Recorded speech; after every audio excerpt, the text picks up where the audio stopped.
자, 반기문 유엔 사무총장 여론조사 현재 2위죠. 이제 출발일 뿐이다. 이렇게 말했습니다. 자, 이건 어떻습니까? 성남시장과 서울시장 얘기했습니다. 손잡는다 그랬는데요. 동상일몽입니다. 대통령만큼은 내가 먼저 하겠다 그랬습니다. 자, 곧 들어올 유엔 사무총장 얘기, 뉴욕에서 기자들을 만났습니다. 이제 진짜 임박했습니다. 이렇게 말했습니다.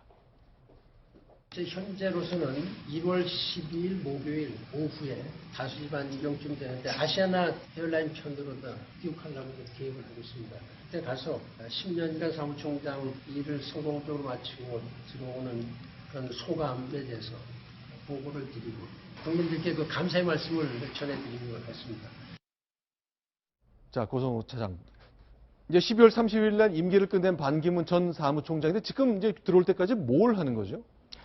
그러니까 당초 15일 날 들어오려고 그랬거든요. 네. 이게 예상이 됐었는데 3일 앞당겨진 겁니다. 이제 네. 첫 번째 일단 이유 먼저 말씀드리면요. 이제 지지율이 하락하면서 이제 반기문 전 총장한테는 약간 이제 위기감이 있는 겁니다. 네.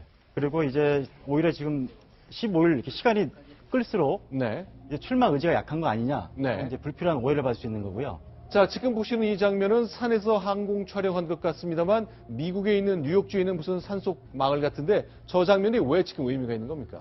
그러니까 그 반기문 전 총장 측근 얘기는 가장 조용한 장소를 찾았다고 합니다. 네. 그러니까 외부의 방해를 받지 않고 자기의 심신의 피로 풀면서 네. 자료도 보고 대권 구상을 할 수 있는 조용한 장소를 선택했다는 겁니다.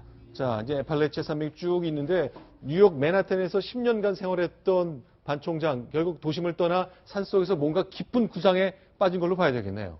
예, 제가 알기로는 우리 고 차장님 말씀하셨는데 네.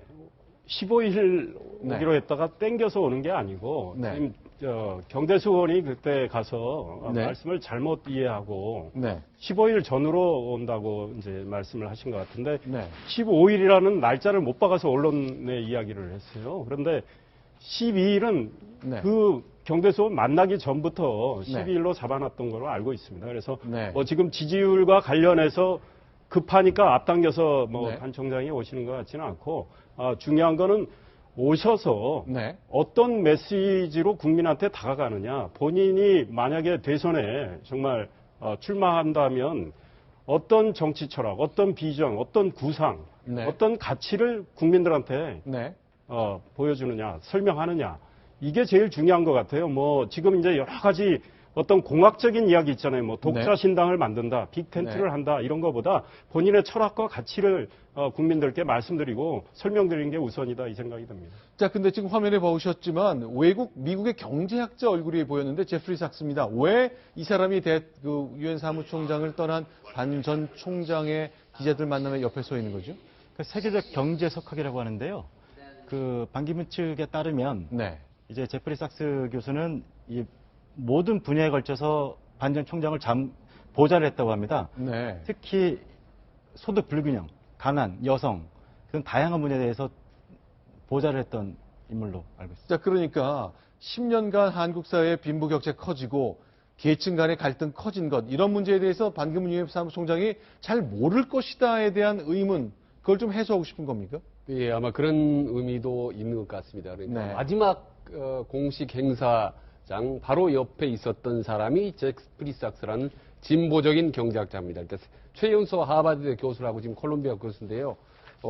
진보의 종말이라는 게 저서입니다. 네. 그래서 청년이라는 노인이라는 실업 문제 같은 데도 상당히 아주 조예가 깊은 행동하는 경제학자로 유명한데요. 그래서 반기문 총장이 앞으로 내가 국내에 들어가면 청년이라든지 어떤 실업 문제, 경제, 빈부격차 문제를 중증적으로 제가 노력하겠다, 해소하겠다라는 의미를 상징적으로 보여주기 위해서 옆에 제프리 삭스를 둔 것 같고요. 그리고 기자회견을 보면 두 가지. 하나는 소통이 대한민국 문제인데 내가 소통을 해결하겠다라는 문제하고 해외 경험을 살려서 국내에 내가 기여하고 싶다. 이 메시지를 마지막 관저를 떠나면서 강력하게 국민들한테 보낸 것 같습니다. 자, 이런 메시지를 보내려는 노력을 했습니다만 이 영남 지역을 방문한 문재인 대표는 딱 잘라 말하네요. 안 된다. 세 가지가 부족하다 그랬습니다. 이렇게 말했습니다.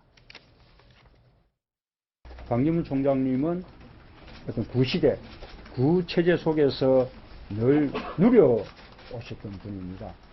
그래서 촛불 민심이 요구하는 그런 어떤 변화에 대한 절박한 의지가 과연 있겠는가 이런 이제 의문이 들고요. 네. 지금 문재인 전 대표가 얼마 전에도 똑같은 말씀을 하셨어요. 근데 그 네. 앞에 뭐가 붙었냐면 네. 반기문 총장이 사실 노무현 정부에서 외교부 장관 하셨는데 들어오시려면 우리 당으로 들어오셔야 되는데 네. 그랬어요. 근데 다른 당으로 간다니 서운하다 네. 하면서 구시대 구체제를 누려온 분 이렇게 이야기했어요. 근데 네. 문재인 대표가 속한 민주당에 들어오면 훌륭한 분이고 네. 거기 안 들어가고 다른 데서 활동하면 구시대 구체제 이 논리가 잘 안 맞아요. 저 문재인 전 대표가 지금은 개혁을 할 때지 개헌할 때는 아니다. 네. 근데 개혁과 개헌은 사실은 같은 이야기입니다. 왜냐하면 개혁을 하기 위해서 개헌하는 건데 그래서 굉장히 네. 이분법 구사를 좀 하세요. 그게 네. 문제 같아요. 제가 볼 때. 자, 이렇게 이제 반기문 총장의 귀국이 임박한 가운데 문재인 전 대표가 이제 잽을 날렸습니다. 견제기를 던진 거죠. 그러나 여러 곳에서 대권 주자들이 여러 가지 경합을 벌이고 있습니다. 잠시 어제 소개해드렸습니다만 성남시장과 서울시장 손은 잡았는데 계속 싸우고 있네요. 이렇게 다퉜습니다. 소개합니다. 지지도는 제가 좀 떨어지지만 여기 지지자 숫자는 좀 많이 와 있는 것 같네요. 강원순 시장님이나 저나 똑같이 인권운동했고 똑같이 시민운동했고 경력은 제가 시장 경력은 1년이 더 빠르긴 한데 성남시는 이제 아무래도 기초자치단체이기 때문에 광역지방정부가 경험할 수 있는 것을 또 못하실 수 있는 것은 많을 것 같아요. 서울시장을 한번 하시고 그러면 제가 서울시장을 확실히 밀고 저는 대통령 하고 난 다음에 고 차장, 그러니까 야당에서는 그래도 저 규모는 도시의 규모는 작아도 이재명 시장의 지지율은 많이 앞서 있잖아요. 네, 앞서 어떻게 보셨습니까? 그러니까 이제 이 두 분이 이제 비문 연대를 형성하는 과정에서 이제 주도권 네. 싸움을 하는 것 같습니다. 네. 박원순 시장은 자기가 중심이 돼서 네. 비문 연대에 핵심되고 싶은 거고요. 이재명 성남시장은 자신의 지지율이 높기 때문에 네. 자기가 먼저 위에 있어야 된다. 그런 이 기싸움이죠, 일종의. 기싸움으로 네. 보면 될 것 같습니다.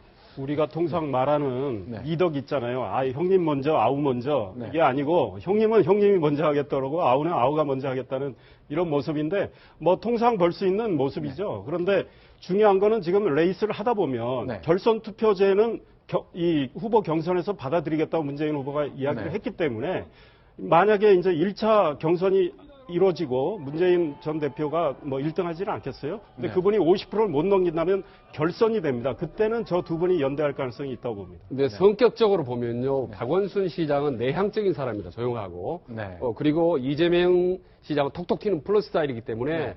두 사람이 함께 힘을 합하면 상당히 시너지가 날 수 있습니다. 심리적으로. 다만 정치 현실이 놓고 경쟁을 해야 되기 때문에 불가피하게 경쟁을 하는데 두 사람은 문재인을 압도하기 위해서 치열하게 두 사람 경쟁을 하겠지만 기본적으로 큰 틀에서 네. 문재인과 전선을 달리 가지는 않습니다. 결국 어느 순간 문재인 그룹으로 한 그룹으로 갈 범문재인 계로 결국은 함께 갈 거라고 보는 그 안에서 경쟁하겠다고 봅니다. 네.